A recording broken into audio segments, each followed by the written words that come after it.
Now, Wednesday marked the one-year anniversary of the Sky Ocean Rescue campaign. Today, we're with a sports club who are involved with a variety of initiatives to raise awareness of plastic in rivers. And Mark McAdam is at Kew Bridge to tell us more. Mark, a very good morning to you. Yeah, good morning, John. What an incredible day for some water sport activity. And what better place to do it right here in the heart of London by Kew Bridge. As you can imagine, it really is quite a picturesque day. It's not too wet and miserable, a little bit of sun peeking through the clouds. It really is perfect to get out there on the water. But you can't help but be a little bit unhappy about the state of the riverbank. And if I step away to the side, you can see exactly what I mean. The Sky Ocean Rescue campaign was launched a year ago to identify the problems with marine pollution and, of course, in particular, plastic. And just right here in front of me, you can see so many water bottles and drinks bottles, cans, rubbish. Most of the pollution in and around this riverbank is plastic, and that's the key problem. And like you say, Active 360, not only do they put on water sports in and around this river and up and down the Thames, but they're doing it and trying to clean it up as well and raise the awareness of this issue of single-use plastics. I'm here with Paul Hyman from Active 360, who's ready to get out on the water. You've got all the gear on, you're ready to go. But at the same time, not only are you enjoying your water sport, paddle boarding, but you're also using this opportunity to try and make a difference and clean things up, aren't you? Yeah, that's right. Well, we try and engage people in the issues of plastic pollution and trying to look at some of the solutions. So we've got a whole group of people now that have done cleanups, cleaning up plastic, but that really goes nowhere because you can clean this up and it will be back very soon. So it's more about looking at the longer term solutions to why this plastic is getting into the river and how we can stop it at source.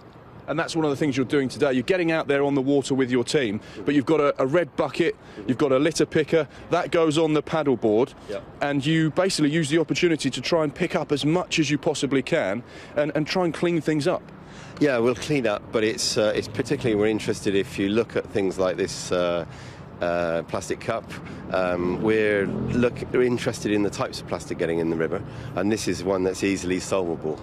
We're about to set up a scheme that will encourage pubs to stop using these things and use reusable alternatives. And there are alternatives out there, so we'll be showing them the options.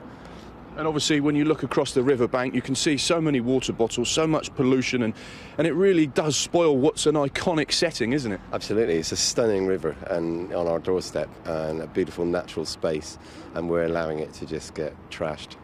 And that's the big problem. But with the campaign, the Sky Ocean Rescue campaign, and the things that they're doing to bring this into the homes of people and make them aware of these issues, there seems to be a real traction at the moment and people getting behind what you're doing. Yeah, definitely. We've noticed so much more interest this year. I think Blue Planet was amazing. That's really generated a lot of interest. But last year already, we were seeing a lot of interest in what we're doing. We ran a festival called the Plastic Ocean Festival, and we had a lot of engagement. Hundreds of people took part in that, watched films on plastic pollution, including one of the Sky films, and also took part in cleanups and question and answer sessions. That's great, and we're with you throughout the course of this morning trying to make a little bit of a difference and raise the awareness. So we're going to let you get yourself ready and get on the river. This red bucket goes on the front of his paddle board. And all the rubbish goes in there. So as you can imagine, it's going to be a really interesting morning to just gather some information and see what really the marine pollution is like in and around our riverbanks here in London. The paddle board is there, it's absolutely huge. One thing's for sure though, I'll be filming and watching, I won't be getting on.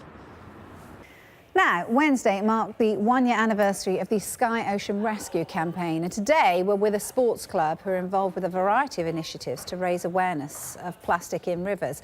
Mark McAdam is riverside to tell us more. Mark, what can you tell us? Yeah, good morning. We've been out with the Active 360 team up and down the Thames Tideway this morning, obviously enjoying the water, no rain as well, which has been nice, but paddle boarding, which is a great sport to do, particularly in such fantastic settings in and around London and Kew Bridge, as you can see. But one of the key points that we've been talking about is plastic and plastic pollution. And Paul Hyman and his team have been not only paddle boarding, but they've been cleaning up the river at the same time. Paul, you've been out this morning. We've been filming you and following you, and here's just a quick look at some of the rubbish you found today. Yeah, fairly typical. Always a plastic water bottle somewhere in there, some plastic bags and wrapping, bin liner, and some styrofoam packaging, which is a really nasty stuff. That gets into the river and breaks up quickly. And of course that damages the birds and the fish and various marine wildlife up and down the river. Mark Simpson, you've been working hard to find alternative solutions to these single-use plastics, haven't you? Yeah, that's right. So along with Paul, we're starting a scheme to support local pubs and hospitality businesses and help find some alternatives to the single-use plastic that they use in those, to stop it getting in the river when it's left outside beer gardens and so on. You see lots of plastic beer cups and various things making its way into the river. Harry and Alison have been working. They've been out paddle boarding again today. What have you found in your buckets? We're seeing lots and lots of plastic bottles ending up in the river. People seem to be throwing them in. And also the cotton buds, you'll notice. People are flushing lots of cotton buds down the loo, which are ending up in the environment. They cause real damage and they stay there for a long time. So we've got to stop flushing those down the loo. And the thing about these plastic bottles is they can stay in the river for up to 400 years. They're going to be here for a long time, and that's why it's important that they stop getting used, isn't it, Alison? Yeah, that's definitely the case. And in the summertime, we also find a huge amount of plastic beer cups that have blown into the river from pubs, and they shatter down into very, very small pieces, and it's just not being cleared away. So it's causing a massive problems because the plastic that's ending up in the river is going into the food chain. The river sweeps all the water out into the sea. So it's a massive problem, and I think the more people are aware of it, the more they will do to stop this plastic getting in there in the first place. And that's the key message, Alison. It's about raising awareness, making a difference out here on the Thames Tideway, but also having fun on paddleboards as well. Now, Wednesday marked the one-year anniversary of the Sky Ocean Rescue campaign, and today we've been with a sports club in London who are tackling the problem of plastic in rivers head-on. The Thames Tideway is a perfect place for a Sunday morning paddleboard. The weather, scenery and conditions are perfect, but it's spoilt by one thing: plastic. But Paul Hyman and his team from Active 360 are doing something about it. It's about engaging people in the plastic pollution issue. So the clearing up is always just a small part of it, really, but it shows people what's actually out there. And it's great that you can have a connection to making a difference to the environment, but through sport.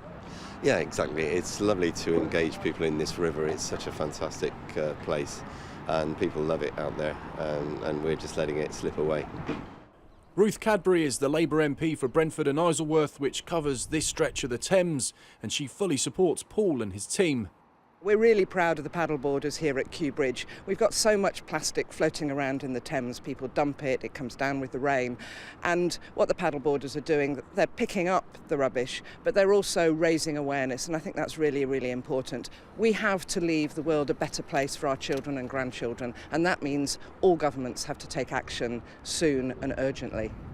In less than 2 hours along a 2-mile stretch, 6 buckets of plastic and plastic pollution were gathered. But this is just a tiny fraction of the problem.